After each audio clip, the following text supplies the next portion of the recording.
We're ranking U.S. military bases in a tier list. I picked 35 of the biggest ones. I cannot possibly rank them all because there's well over 700 U.S. military installations just outside of the United States. And then within the United States, we don't even know about all of them because some of them are top secret. So we picked the big ones, the obvious ones, the ones that are blurred out if you look at them on Google Maps because of security concerns. So let's get into it. We're going to start in the western United States, and we're going to go to Nevada for one of the biggest Air Force bases. It's actually two, Nellis and Creech Air Force Base. Together, they cover over 4,500 square miles of land and 12,000 square nautical miles of airspace. A lot of training happens here. A lot of old aircraft are stored here. Reaper drones, Predator drones, a lot of this is being flown out of Nevada. We're going to put this at the C tier. Incredibly important. The U.S. Air Force is incredibly important, but drones are just kind of a small part of the pie right now for U.S. military power. Up next, we've got Naval Base San Diego. This is where they come in when they're not actually out patrolling across the Pacific, but a ton of important ships come out of this harbor. The USS Carl Vinson, a Nimitz-class aircraft carrier. You've got the USS Portland, the USS Macon Island, the USS Zumwalt. This is the hub for a ton of U.S. naval military power. We're going to put it at the A tier because the U.S. Navy is absolutely unparalleled, and the Pacific Theater is the highest stakes theater for U.S. security. Next, we're going up to Washington for Joint Base Lewis McChord. McChord is an Air Force base. Lewis is an Army base. And this is one of the U.S.'s biggest bases, period. It's over 400,000 acres, houses over 200,000 people. And similarly, if you think of San Diego as staging for the Navy to go into the Pacific Theater, this is staging for Air Force and Army personnel to go into a Pacific Theater in the future. We're also going to put this in the A tier. And rounding out the Western U.S. is another joint base stationed out in Hawaii, Pearl Harbor Hickam. And Pearl Harbor is obviously a naval base. This is housing F-22 Raptors, C-17s for launching out into the Pacific Theater, into international military installations. But really, Hawaii is kind of the linchpin of projecting power out into the Pacific. There are a lot of islands in the Pacific, but this is a really central location and is kind of the pivot point for the U.S. to be the Pacific power. So we're putting it at the S tier. Now, there aren't many images or maps of these bases available to the public. Obviously, the U.S. military wants to hide some of their capabilities. One tool that can help when you need footage is InVideo.ai. InVideo AI v3 brings advanced generative AI features, enabling you to create entire videos from just a text prompt. If your idea of a military base is just bunkers and barbed wire, you're in for a surprise. From engaging stories and educational content to stunning visuals, it gives you endless creative possibilities. It's like having the power of a director in your hands. Unlike other tools, InVideo AI v3 is available for everyone within the next few weeks. With unique features like voice cloning to narrate videos in your own voice, it sets a new standard for video creation. And here's the best part. You can try InVideo AI version 2 for free by using the link in the description or the QR code on the screen. Test out their features and create up to 4 videos that you can do with whatever you want. It's just gonna have a little watermark in the corner. And if you don't want that watermark and you want the full capabilities, it's just $20 a month. Use the exclusive code Aaron50 to double your credits in your first month. Go check it out. So now we're moving over to Europe. And before we get into actually ranking the big bases here, we need to recognize that a lot of these bases are kind of a relic of the Cold War, relic of, World War II in certain instances. And while we do have a lot of NATO allies here, I'm of the position that Russia is distinctly security threat number 2, that the hierarchy goes China number 1, then big step down Russia, then big step down Iran, North Korea, and then every other terrorist organization and stuff like that. So the tier list here, while there are some really big, impressive bases, in terms of strategic importance, you're going to get a little bit of a demerit by being in Europe as opposed to the Pacific Theater. So we're going to start with the airbase in Greenland. This is really important for space surveillance and missile defense because a lot of adversaries, if they were to shoot an intercontinental ballistic missile, the most direct path to actually attacking the United States would be by going over the Arctic Circle. It wouldn't travel all the way over the Atlantic Ocean or over the Pacific Ocean. And so for that reason alone, we're going to put it high B tier So next we've got another pair of air bases, Lakenheath and Mildenhall in the United Kingdom. They're hosting a lot of F-15s. They've got some C-130s. And there's a really tight integration with the United Kingdom. I think they're probably our best ally of anyone in Europe, but not even really where power projection would happen if you were going into the Middle East, if you were actually going into conflict, say, in Poland or one of these NATO allies that immediately borders the United States. They'd probably be coming from our next base. So I'm going to put this at a lot of history here, great ally, but like not the base that is going to make all the difference in an actual conflict.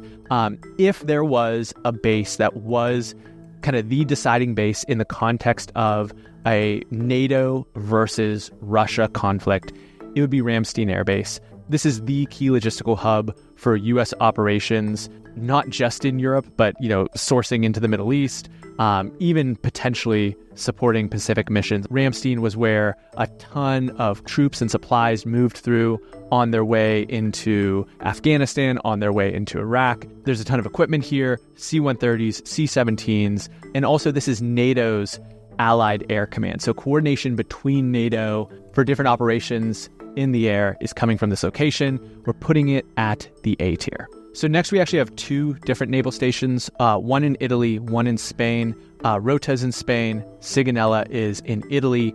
And if the Mediterranean was in dispute or up for grabs, these would be incredibly important. But the reality is that Russia's navy is split actually three ways: northwestern Russia, southwestern Russia, and then the far east Russian port.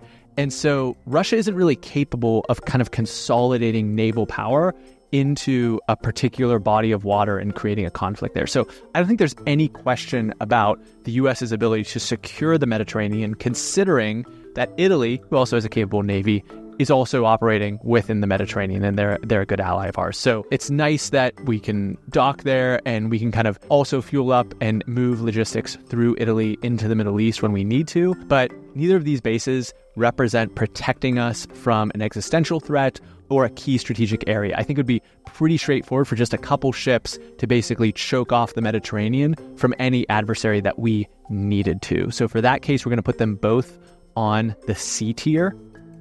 But I have to imagine that visiting either of those bases or being stationed there would be lovely.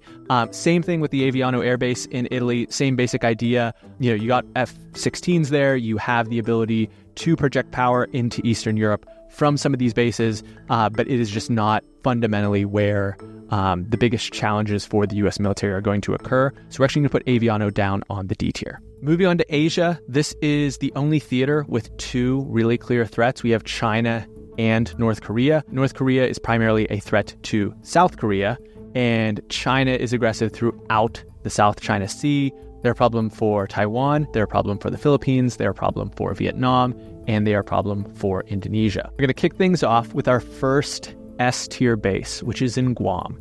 Andersen Air Force Base is 2,000 miles from Asia, which means that you could launch long-range bombers from Guam and have it actually reach the Chinese mainland. And it also has the facilities to potentially protect and house a B-2 stealth bomber, well, for a surprise strike to hit Guam. And they are making investments into hardening Guam, make it more defensible. And they are making investments into hardening Guam, make it more defensible against hypersonic missiles. But you conceivably could lose the first island chain, have China in some way, shape, or form break through in the case of a Taiwan or Philippine conflict, and still be able to operate out of Guam to try to counter those aggressive maneuvers. Another base that would be crucial for a rapid response to either a North Korea or Chinese conflict is Kadena Air Base in Japan. This is the largest air base in East Asia and is home to the United States Air Force's 18th Wing and the 353rd Special Operations Group, due to it being only 750 kilometers from Shanghai. That's going on S tier, and you're sensing a theme here. We're also going to put Camp Humphreys in South Korea on S tier as well. This is the largest U.S. base overseas. It is home to a very large forward deployed Army garrison of over 30,000 U.S. troops. And because of its relative proximity to both China and North Korea, you see a ton of Blackhawks and other rotary wing aircraft stationed here, so incredibly important if a conflict actually gets kinetic. We're going to put the Yokota Air Base and the Osan Air Base on the A tier. not as big, not carrying quite the same heft as those previous bases, but still incredibly strategic important. And I've argued that Japan is the most important U.S. ally worldwide. And so all of our bases there are directly in support of the ally that would be most critical to countering both Chinese and North Korean aggression in the near future. We're going to put Misawa Air Base on the top of the B tier. This is because it's the northernmost base, so situated relatively far away from potential flashpoints, but incredibly important for surveillance, for refueling, and like I said, Japan's super important. So that wraps up Asia. We're going to the eastern United States here, and this is where some of the biggest kind of Mac Daddy military bases for the United States are situated. Starting with Naval Station Norfolk in Virginia, we're putting this on the A tier. This is the largest naval complex in the world. It's essential for all of U.S. global naval operations. It does support the Pacific, but given that it's on the eastern side of the United States, it's just a little bit further of a distance. The station can support 75 ships and 134 aircraft. And on average, an air operation is conducted out of this base once every 6 minutes, which is crazy. Next, we've got Fort Bragg in North Carolina. Really rich history, established in 1918, played a major role in equipping, training, logistics for troops during World War II, the Cold War, Middle East campaigns, and it is the global headquarters for U.S. Army Special Operations Command, and it's an enormous base with over 500,000 personnel, more than 250 square miles of actual physical size. But it is just not going to be quite on the same strategic importance as some of these other ones that I articulated. So we're putting Fort Bragg at the top of the B tier. Fort Meade in Maryland is a cybersecurity and intelligence hub. It houses U.S. Cyber Command and the National Security Agency, also established in the late 1910s. And cyber is increasingly important if we are going to have to be dealing with both defensively protecting U.S. infrastructure and U.S. military from cyber attack, while simultaneously conducting offensive operations. This is going to be ground zero for any of those efforts. And so Fort Meade goes on the A tier because this is an increasingly large part of defense in the 2020s, unfortunately. MacDill Air Base in Florida is a very large base for the Air Force, important, but not in a particularly strategic location. Ultimately, if we were actually trying to defend the United States, Tampa would be a really important jumping off point because the kind of Gulf of Mexico, you could say, would be like the soft underbelly of U.S. defense, given how many countries kind of have relatively close geographic access there. I don't think that's a real concern in any major way, but we're going to put this at the C tier. It's mildly important from a defensive standpoint, but really not an essential base for the most important theaters of potential conflict. Eglin Air Force Base in Florida, same thing, C tier. Great that we have the Air Force housed there, all the F-15s, F-16s, F-35s, B-52s, the testing and the training that occurs there, but not actually a location for power projection. And the Naval Air Station in Pensacola, putting that on the D tier, similar reasons. Rich history, we've got the Navy, the Marines there, but just not as strategically important. Which brings us now to the Middle East. And, Middle East has been the primary theater of concern for, unfortunately, most of my life. But that is now distinctly the third tier of important international theaters for us. It clearly, in my mind, goes Asia, then Europe, then the Middle East, then you can move on to Africa. Really interesting. There's no bases in South America articulated on this list, and maybe that's a video for another time. But starting in the Middle East, we're actually going to go out to the Indian Ocean in Diego Garcia, which is the same way Hawaii is basically the island in the middle of the Pacific. That is just a huge logistics and strategic coup to have a base there. Diego Garcia occupies the exact same strategic location in the middle of the Indian Ocean.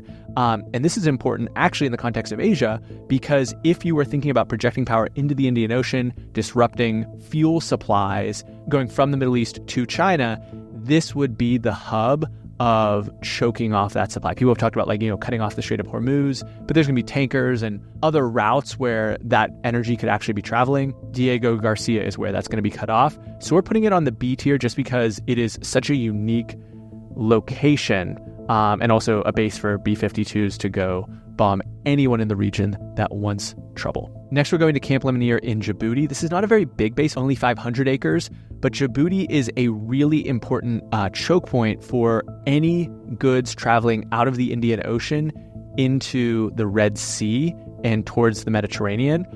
This is ground zero for trying to deal with something like the Houthi rebels and them shooting missiles and drones at shipping that is going through this corner of the globe. We've got Reaper drones there. We've got C-130s. We've got all sorts of other rotary aircraft.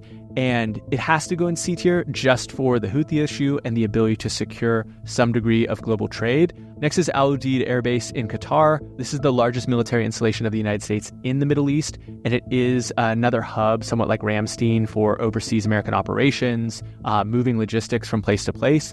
But this is just an area of the world that is of lower importance to us. I think one of the least fruitful things we could do is start a conflict with Iran, given how crazy long those logistics would entail and how much they're not really capable of projecting massed power into the United States in any way, shape, or form. Their main targets are Israel, maybe Saudi Arabia, maybe some other rivals in the region.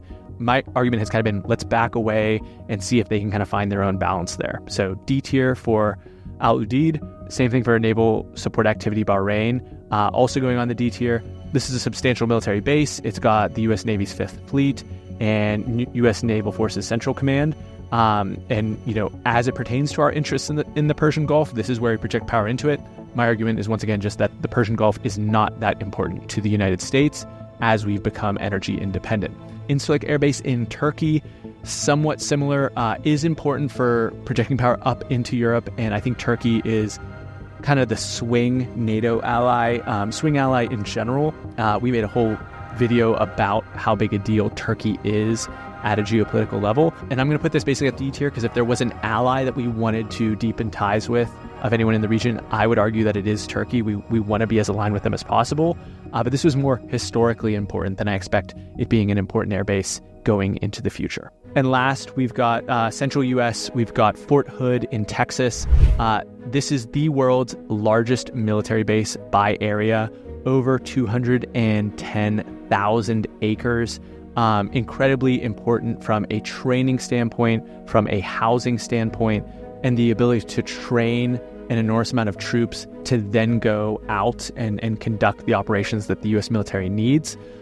So simply for the case that it is so large, and we're one of the few countries that is wealthy in both resources and space enough to create such a large military facility. I think this can also go towards the top of B tier. But in terms of actually projecting power, this is not one of the bases that we need to necessarily do that. So feel free to roast me in the comments. I know that there's plenty of people who watch this and their heads just steaming because this guy doesn't know anything about military operations. This was my take at it. I have nothing but respect for the U.S. military and all military members and the sacrifices that they make. But this was my attempt to try to think about these bases through a strategic lens. I hope you enjoyed watching it. Go check out the next video.